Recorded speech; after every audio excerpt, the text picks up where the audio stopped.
A hot new bombshell is just into the villa.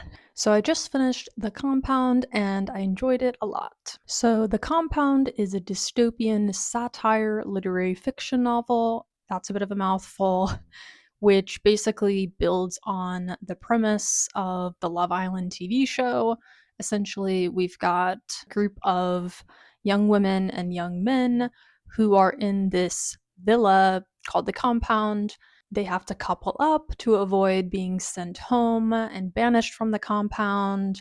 They have to compete in various personal and group challenges.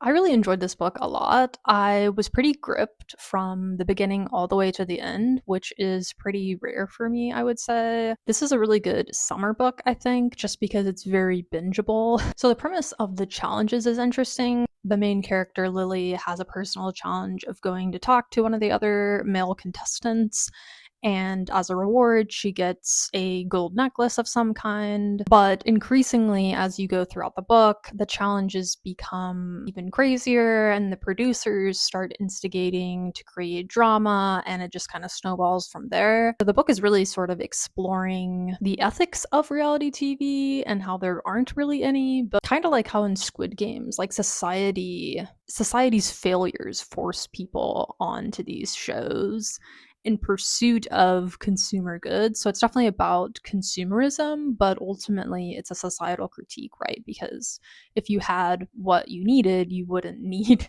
to go on the show, right?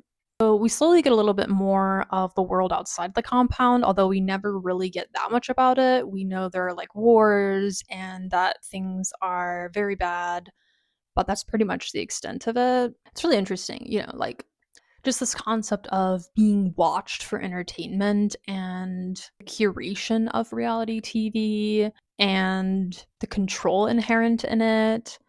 Like in the book, they can't couple up with same sex partners, they can only be safe and avoid elimination if they couple up with opposite sex partners. I will say at first, there's a lot of characters and it's hard to kind of keep them all straight because we don't get a lot of certain characters, similar to how an actual reality TV show is. But then by the time you get to the end, there's a good villain, I would say. It captures this idea of a social experiment. In terms of gripes, I don't have many for this book. I think the main character, Lily, is a self proclaimed passive person, which I was kind of ambivalent about whether I was going to enjoy her character or really her character as the protag for this book. But